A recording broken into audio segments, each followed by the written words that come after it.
बंगाल के नेताओं की जिस प्रकार से अब परेड निकाली जा रही है, वो नेता ना कहें, नेता के साथ-साथ गुंडा कहें। तो उनका अब किस प्रकार से परेड वहाँ की पुलिस निकाल रही है, ये आज भी देखने को मिला। आज एक और पूर्व विधायक शौकत मोल्ला की परेड आज पुलिस ने निकाली और शौकत मोल्ला के बैकग्राउंड में वही गाने बज रहे थे जिस गाने को लेकर शौकत मोल्ला जाने जाते हैं। हालांकि मैं वो गाना आपको नहीं सुना सकता, लेकिन मैं आपको वीडियो दिखाऊंगा और वीडियो देखकर आप कहेंगे कि आखिर क्या तृणमूल कांग्रेस के ज्यादातर नेता इसी प्रकार से थे क्या? क्योंकि आप देखिए कि चाहे वो शाहजहां शेख हो, चाहे वो शौकत मोल्ला हो, जहांगीर खान हो या अनुब्रतो मंडल हो, जितने भी नाम हैं, ये सभी नेता किसके थे? वो नेता टीएमसी के थे।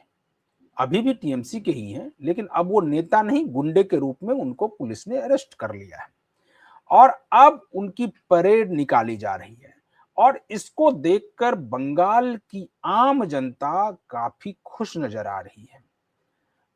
आम जनता जो है टमाटर और अंडों से तो स्वागत करती ही है, जूते की माला पहनाकर भी स्वागत करती है। यानी कि अब बंगाल की जनता के अंदर जो तृणमूल कांग्रेस के नेताओं और गुंडे की वजह से भय था, वो भय पूरी तरह से शुवेंदु अधिकारी ने खत्म कर दिया है। शुवेंदु अधिकारी ने यह दिखा दिया कि बंगाल में कानून का राज है और कानून के दायरे में रहकर ही सभी लोगों को रहना होगा। आज हम आपको वो वीडियो दिखाएंगे, लेकिन उससे पहले आज हमारे साथ जुड़ रहे हैं इस बातचीत में वरिष्ठ पत्रकार और राजनीतिक विश्लेषक संजीव प्रियदर्शी।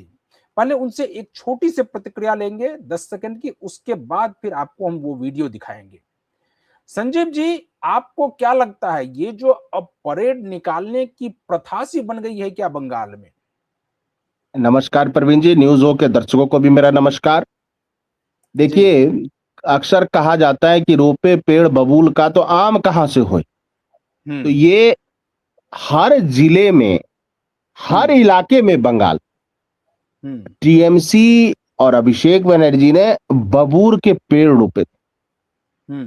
और ये अब देखिए कि शौकत मोल्ला पे आपको पता होना चाहिए, हमारे दर्शकों को पता होना चाहिए, उस पर बलात्कार का केस भी दर्ज हुआ है। उसने अपने गुंडों के साथ मिलकर रेप किया है महिला के साथ, सोचिए। और ये व्यक्ति चुनाव लड़ता था, ये व्यक्ति उसका राइट हैंड था शौकत मोल्ला। दो बार का विधायक रहा है, 16 और 21 में विधायक। इस बार तो हार गया, वो भांगर सीट से शायद हार गया, नौशाद सिद्दीकी ने इसको हराया है। और आज ही इसके बेटे का कैफे था, उस कैफे को भी जो है वो किया गया, बुलडोज किया गया। क्योंकि वो कैफे जो है वो आप देखेंगे कि वो कैफे भी अवैध तरीके से बनाया हुआ था इसके बेटे ने।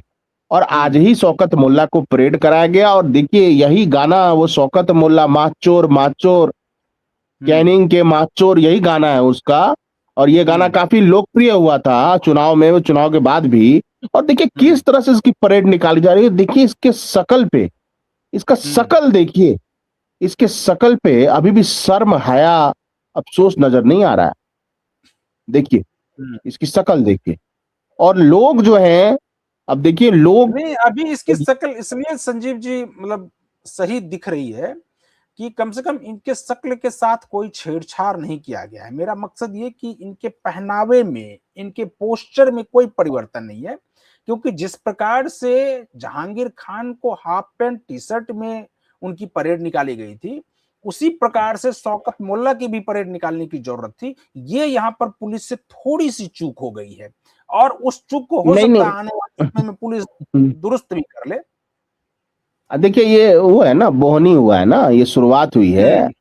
अब शुरुआत थोड़ी हुई है, अब आगे आगे देखिए अंजाम कैसा होगा। और ये पुलिस ने बहुत प्लान तरीके से किया कि उसके बेटे का जो अवैध वो था उस पर प्रहार हुआ और फिर उसके बाद जाके कैफे पर प्रहार हुआ, वो ध्वस्त हुआ और इसको फिर घुमाया गया। और इससे क्या हो रहा है देखिए कि इसका खौफ का जो साम्राज्य था, जो इसने डर का साम्राज्य कायम किया हुआ था, जो शरीफ लोग थे, जो कानून को मानने वाले थे। और ऐसा नहीं है, ऐसे लोग धर्म देखकर शोषण नहीं करते, ऐसे लोग सबका शोषण करते हैं, सबका। बिल्कुल। जैसे आजम खान जो थे, सपा के हैं अभी भी, क्या उसने केवल हिंदुओं की जमीन पर कब्जा किया है? कितने मुस्लिमों के ने शिकायत की है, एफआईआर किया है कि उनकी जमीन पर कब्जा किया गया है?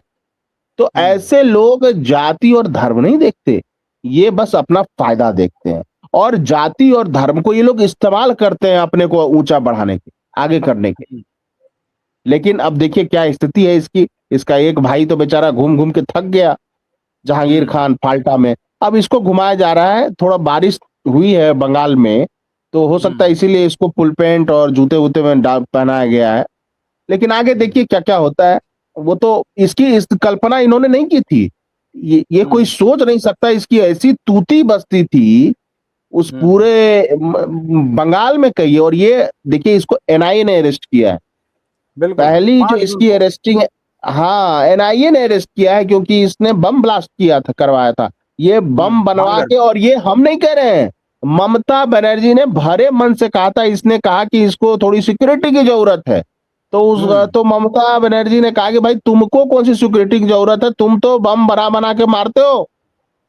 सोचिए, यानी ममता बनर्जी को भी पता था कि शौकत मोल्ला क्या करता है, लेकिन तब भी शौकत मोल्ला को टिकट दिया गया। सोचिए, सोचिए। तो यानी कि वही बात है अगर कि इन सभी की अगर पूरी तरह से खातिरदारी की जाए, वो शाहजहां शेख हो, जहांगीर खान हो, अनुव्रतो मंडल हो, शौकत मोल्ला हो, इन सभी की अगर खातिरदारी सही तरीके से की जाए, तो वो तार धीरे-धीरे करके टीएमसी के बड़े नेताओं से भी जुड़ सकते हैं। और अब आपको लगता है कि वो तार जोड़ने की कोशिश पुलिस प्रशासन कर रही होगी?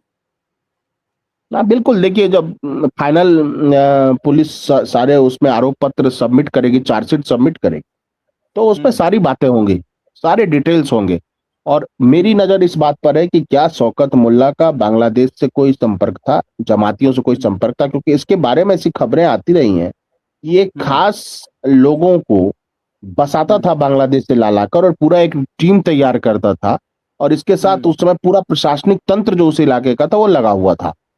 और यह वहां के डेमोग्राफी को बदल रहा था, उस पूरे इलाके को। और बंगाल के अलग अलग जगह, कलकत्ता में भी ये लोगों को बसाता था। ये सब बहुत बड़े पावर सेंटर्स थे टीएमसी। जैसे हिटलर ने जब आत्महत्या की थी, तो उसके साथ गोएबल्स था, गोयरिंग गोरिंग था, हेनरिक हिमलर था। तो ये सब बंगाल के वैसे ही हैं। जो हिटलर दीदी जो गिरी हैं, तो ये सब उसके यही चट्टे बट्टे थे। ये सब बदमाश, एक नंबर के बदमाश थे। और देखिए, ये केवल अपने धर्म का मिसयूज करके आगे बढ़ रहे थे, वोटर्स को बरगला रहे थे, मुस्लिम भाइयों को भी बरगला रहे थे। प्रवीण, कैफे तो इसके बेटे का खुला, कितने मुस्लिम बच्चों का कैफे खोलवा दिया इसने। प्रोफेसर तो इसकी बेटी बन गई एमए करके, और कभी कॉलेज नहीं गई, और ऑनलाइन साड़ी बेचती रही। मैं कहता हूं, दूसरे क्या मुस्लिम बच्चियां पढ़ने लिखने में तेज नहीं है? काफी पढ़ रही हैं मुस्लिम बच्चियां, उनको क्यों नहीं इसने वहां पे प्रोफेसर बनवाया? तो देखिए, ऐसे तमाम नेता। आखिर आखिर उनका उनको संरक्षण जो है वो अभिषेक बनर्जी और ममता बनर्जी से नहीं मिला था। आप कह रहे हैं कि उनको वो क्यों नहीं प्रोफेसर बन गई? उनको भी, अगर उनके पिताजी भी अगर इसी प्रकार से कोई शौकत मोल्ला के जगह औकत मोल्ला होते, तो फिर उनकी भी बेटी बन जाती, लेकिन वो तो नहीं है ना उसमें। तो अब मेरा सवाल ये है कि ये जो अभी शौकत मोल्ला की परेड हो रही है, क्या इसको देखने के बाद, इन सबको देखने के बाद, इन शौकत मोल्ला ही नहीं, इनके जो पूरे गिरोह का एक प्रकार से परेड पुलिस ने निकाल दिया, तो क्या इन सबको देखने के बाद बेचैनी ममता बनर्जी और अभिषेक बनर्जी के अंदर हो रहा होगा या नहीं हो रहा होगा? बिल्कुल हो रहा होगा, बिल्कुल, इसमें कोई शक नहीं है। देखिए, क्योंकि ये लोग अपना भविष्य देख रहे हैं शौकत मोल्ला और जहांगीर खान में, या मामून शेख लीजिए, शाहजहां शेख, इन सब का भविष्य ऐसा ही है। और समय ज्यादा दिन नहीं है, अभिषेक दादा भी घूमेंगे। अब ना चौलवे, वो डीजे तो बज रहा है, लेकिन शौकत मोल्ला को क्योंकि क्योंकि अभी घुमाने के लिए अभी डीजे बज हमारे रहा है। दर्शक हमारे पुराने प्रोग्राम को, इससे ठीक पहले जो प्रोग्राम हम लोगों का गया है, उसमें अभिषेक बनर्जी के बारे में ही था। और अभिषेक बनर्जी को एक बार हम अपने दर्शकों को फिर से बता दें कि 8 जुलाई को अभिषेक बनर्जी को कोर्ट में हाजिर होने के लिए कहा गया है। और उसमें हाजिर क्यों होने कहा गया है? क्योंकि सीआईडी केस जो है वो वॉइस सैंपल लेगी और कोर्ट ने ये आदेश दिया है अभिषेक बनर्जी को कि 8 जुलाई को वो हाजिर हों। अब उसको लेकर आगे क्या होगा उस पर भी हम लोग आएंगे कि 8 जुलाई को जब वो कोर्ट में हाजिर होते हैं, नहीं होते हैं, या फिर कुछ और भी दलील पेश करते हैं, खैर उस पर आएंगे। लेकिन अब संजीव जी, आपको लगता है कि लोगों का भय अब धीरे धीरे बंगाल से खत्म हो रहा है और बंगाल के लोग अब एक प्रकार से विकास की ओर बढ़ेंगे और जो अभी तक पूरा विकास अवरुद्ध हो गया था वो अब धीरे धीरे पाइपलाइन उसके जुड़ेंगे और आगे बढ़ेगा, विकास विकास की रफ्तार आगे बढ़ेगी? नहीं, देखिए, पहली बात क्या है, फॉर्मेशन ऑफ स्टेट अगर हम लोग पढ़े हैं, वो जितने भी दार्शनिक हैं, चाहे रूसो का पढ़ लें, चाहे दूसरे दार्शनिक को पढ़े, तो उसमें सोशल कॉन्ट्रैक्ट। सोशल कॉन्ट्रैक्ट क्या है कि स्टेट की फर्स्ट रिस्पॉन्सिबिलिटी है to provide security to their citizen. तो वो विकास तो बहुत दूर की बात है प्रवीण जी, सुरक्षा पहली शर्त। और जो भी सरकारें सुरक्षा नहीं दे पाती हैं वो सब सरकारों को जनता अपने आप भगा देती है। तो पहली बात क्या है, देखिए, वो कोई मामूली बड़ा गिरोह नहीं है अभिषेक बनर्जी का, बहुत बड़ा गिरोह है, बहुत बड़े संपर्क तंत्र हैं और ये सब अंडरग्राउंड होकर हर तरह की गतिविधियों को संचालित करते थे। तो पहले लॉ एंड ऑर्डर डेवलपमेंट होगा ही। देखिए, बंगाल ऑलरेडी पावर हाउस रहा है, इकोनॉमिक पावर हाउस रहा है भारत का। बिल्कुल, बंगाल तो एक समय राष्ट्रीय राजधानी रहा करता था 1911 तक। तो बंगाल को पहली अगर सुरक्षा मिल गई, सुरक्षा यानी ये अपराधी खत्म हो गए, अपने आप वहां इंडस्ट्री भी आएगी। और देखिए, 1 लाख सरकारी नौकरी निकलने वाली है। अन्नपूर्णा योजना में 3,000 रुपए दिए जा रहे हैं महिलाओं को।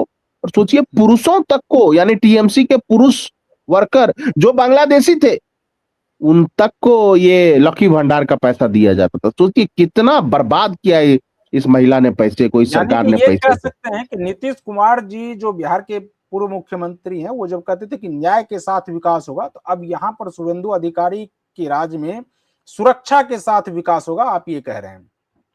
हाँ बिल्कुल, देखिए, सुरक्षा पहली शर्त है। और देखिए, बंगाल क्या है, बंगाल भले लोग बोले लेकिन बंगाल के बच्चे जो साइंस एंड टेक्नोलॉजी के क्षेत्र में काफी आगे हैं। फिनांस यानी अर्थशास्त्र को भी पढ़ने शुरू से एक परंपरा रही है। पूरा आप देखिए, जो साउथ बंगाल का जो पूरा इलाका एजुकेशन का हब रहा है प्रवीण जी, शुरू से। तो बस थोड़ा सा उसको प्रमोट करने की जरूरत है। अब हर जिले में कोचिंग इंस्टीट्यूट सरकार खुद खोल रही है जहाँ की कॉम्पिटिटिव एग्जाम की पढ़ाई होगी। और मुझे लगता है कि बंगाल का भविष्य उज्जवल है।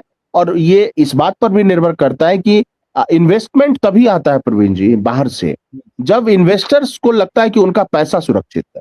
क्या इस तरह के अपराधी जो सत्ता संपोषित हो, जिसको राजनीतिक सुरक्षा मिली हुई हो, जिसको पुलिस आज तक हाथ नहीं लगा सकती थी पहले, अब इन अपराधियों की परेड हो रही है, इनके परिवारों के अर्थतंत्र पर प्रहार किया जा रहा है, तो स्वाभाविक है इन्वेस्टर्स, आम लोगों का तो हौसला बढ़ेगा ही, जो लॉ एवाइडिंग पीपुल हैं। इसके अलावा जो इन्वेस्टर्स है वो भी समझेंगे कि बंगाल एक नई अंगड़ाई ले चुका है।